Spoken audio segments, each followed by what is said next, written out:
The American and North Korean leaders' delusions about getting the prize may improve their work on a nuclear deal. As President Trump and Kim Jong-un hold a summit meeting next week in Vietnam, they have something in common: each apparently looks in the mirror and sees a Nobel Peace Prize winner. "If not for me, we would now be at war with North Korea," Trump tweeted last summer. He seems to see his legacy in part as the great peacemaker of the Korean peninsula and recently boasted that Japanese Prime Minister Shinzo Abe had nominated him for the Nobel Peace Prize. Many other people feel that way, too, Trump told reporters, as he spoke about the beautiful letter that Abe had written to nominate him. Abe, apparently mortified that his effort to stroke Trump had become public, refused to confirm this. And two leading Japanese newspapers, the Asahi Shimbun and the Yomiuri Shimbun, reported that Abe's letter was written at the White House's request. In surprising symmetry, North Korea is said to be abuzz with talk about the Nobel Peace Prize and the possibility that it could be awarded to Kim. The Kims are generally overachievers. Kim is said to have started driving at age 3, and his father had 5 holes in one in his first game of golf, not to mention a perfect score of 300 the first time he bowled. It is, of course, delusion to think that either Trump or Kim will win the Nobel Peace Prize, and in general it's not a good thing for leaders to go into a summit delusional. Many security officials in the United States and abroad worry that in his quest for the prize, Trump might make some rash pledge, such as to withdraw American forces from South Korea. But delusions can be helpful if they make each side more willing to make concessions and pursue an arduous peace process.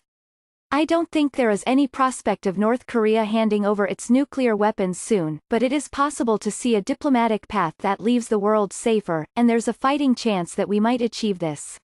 Last year, Trump was bamboozled at his first meeting with Kim. There were minimal preparations, and Trump made major concessions such as suspending military exercises in exchange for nothing as significant. Trump compounded his diplomatic ineptitude with rhetorical grandiosity. He tweeted, "There is no longer a nuclear threat from North Korea," and he later asserted that Kim had sent him beautiful letters and "we fell in love." In fact, the North Korean threat remained. Indeed, North Korea has apparently continued to produce nuclear fuel and operate its missile bases. American intelligence officials bluntly told a Senate committee this year that North Korea is unlikely to denuclearize. Yet if Trump was hoodwinked last year, there are some more hopeful signs this time. He has appointed a well-respected special envoy, Stephen Biegun, and both Biegun and Trump have been signaling that they are now realistic about trade-offs and a timeline, with Trump saying that North Korea will denuclearize ultimately, and that "I'm in no rush." Here's what a plausible deal might look like. North Korea would promise to dismantle its Yongbyon nuclear complex and a couple of less important sites, admit international inspectors and continue its moratorium on nuclear and missile tests. In exchange, the United States would relax sanctions on inter-Korean projects involving tourism and manufacturing.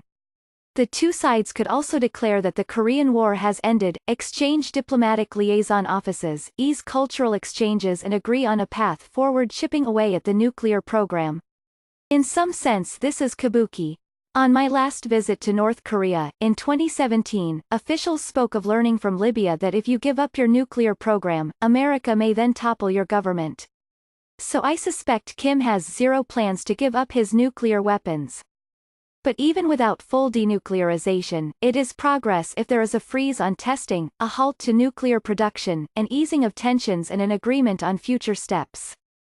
When an American crossed into North Korea from China last fall, the North Koreans expelled him rather than imprisoned him as a bargaining chip.